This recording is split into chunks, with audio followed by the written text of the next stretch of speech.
Okay, let us see the fourth question of the exercise. Find two consecutive positive integers, sum of whose squares is 365.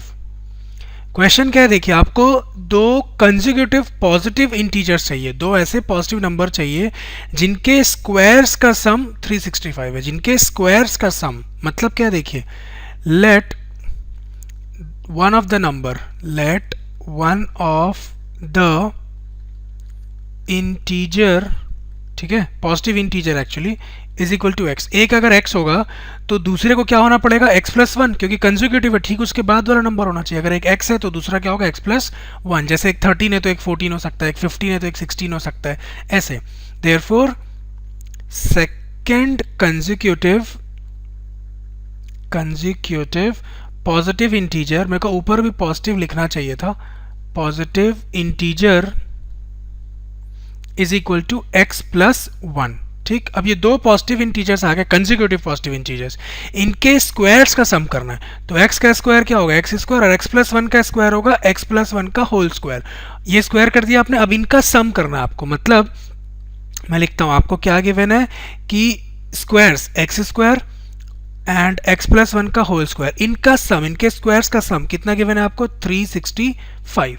ठीक, अब इसको solve करते हैं, देखते हैं। X square as such plus ये A plus B के whole square में दिख रहा है आपको, ए प्लस बी के होल स्क्वायर को ओपन करिए, ये हो जाएगा ए स्क्वायर प्लस 2ab, ए की वैल्यू x एंड b की value 1, 2ab plus b square, 1 का square 1 as such, equal to 365। ठीक, अब देखिए X square plus X square हो गया आपके पास 2x square plus 2x this term, और 365 जब LHS में आएगा तो माइनस 365 होगा।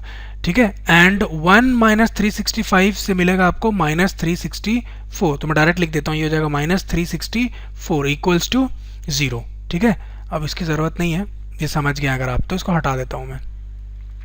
अब ये क्वाड्रेटिक इक्वेशन तो बन गया, लेकिन एक चीज़ देखिए, सारे टर्म 2 के फैक्टर है, 2 के मल्टीपल्स में है। ठीक है, तो 2 को सबको 2 से डिवाइड कर दीजिए, dividing the whole equation by 2, तो ये मिलेगा X square plus X minus 182 equals to 0। मैंने क्या किया, इसको डिवाइड कर दिया है बाई 2। ठीक, अब ये एक क्वाड्रेटिक इक्वेशन है जिसको आपको सॉल्व करना है। कैसे सॉल्व करते थे, देखिए एक्स स्क्वायर एज सच, एक minute sorry, X square as such plus x को आप x मत समझिए, 1x समझिए, पहले भी बता चुका हूं। तो 1x का 1 को हटा देते हैं, उसकी जगह ब्रैकेट, और x as such minus 182 equals to 0। अब आप देखिए यहाँ पे एक्स स्क्वायर का कोएफिशिएंट कितना है, 1 इंटू कॉन्स्टेंट टर्म 182, तो ये कितना होगा आपके पास 182।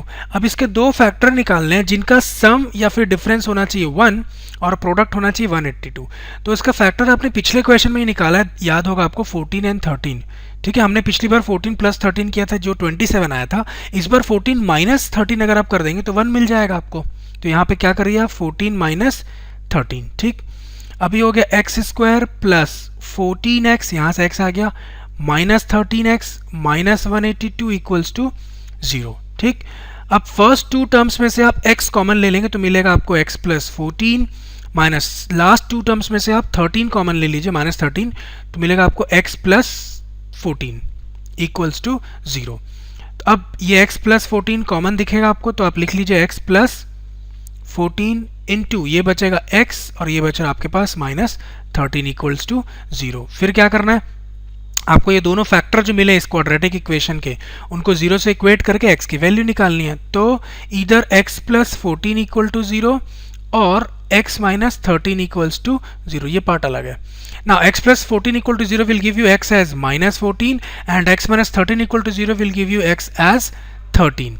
हम इस वैल्यू को लेंगे और इसको डिस्कार्ड करेंगे, क्यों, उसने पॉजिटिव इंटीजर बोला था और x की वैल्यू नेगेटिव तो हो नहीं सकती।